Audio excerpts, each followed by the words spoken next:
Ja.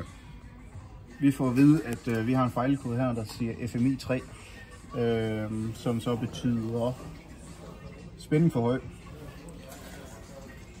Vi har en sensor her, en helt normal Hall sensor, med en plus og en stel og en signalledning.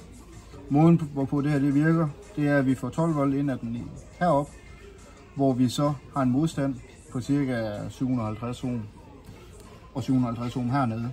Det er sådan set lige meget, hvad dem her de står på, så længe det er de samme. Det vil så sige, at hvis vi nu går ind i vores pæne beregner, vi har fået karren, så kan vi smide dem her 750 ohm ind her og her, og der kan vi se, at vi har en spændingsfald på 6 volt på begge.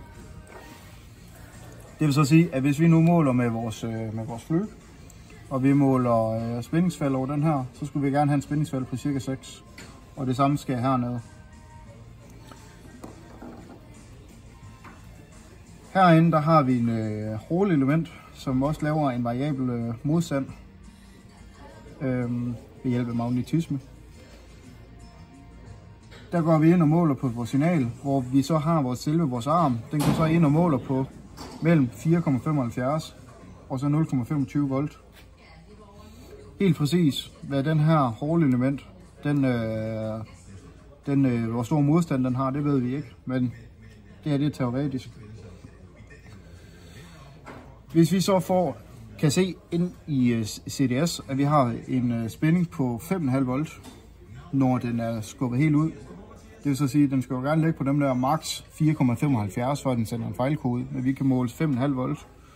Så kan det være på grund af, at vi har en dårlig stilledning, eller en dårlig plus. Det er sådan set lige meget om den på hvilken side den ligger. Når vi har det, så har vi jo lige pludselig ikke 2 forskellige modstande, vi har i serieforbindelse, men vi har 3. Så derfor så rykker den jo, hvis vi går ind i vores fine ark her igen, så kan vi jo se, at vi har 3 modstande, hvor vi så har vores volt her. Den er jo noget anderledes, end vi har heroppe, end dem her 6 volt, når vi kun har 4,680. Og hvis vi så lægger det her ind på skemaet igen, så kan vi så se, at vi skal have en spændingsforsyning, eller altså en spændingsfald over den her modstand på 4,680 volt. Og vi skal have det samme hernede, og så nede på den mindre 350 ohm, som vi har målt, der er i modstand på den ledning her. Det vil så sige, at vi har 2,27 volt i spændingsforskel her. Det gør så det, at vi rykker hele vores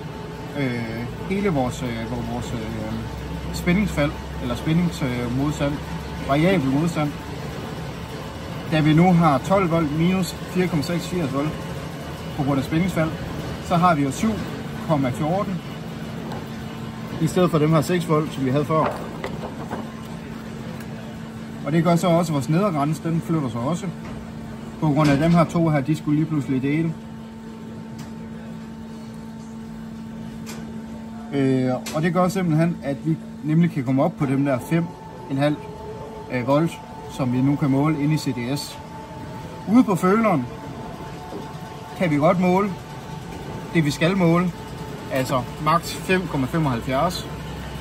Men på grund af, at vores computer den har en rigtig god stel, og kun kan måle signalledningen,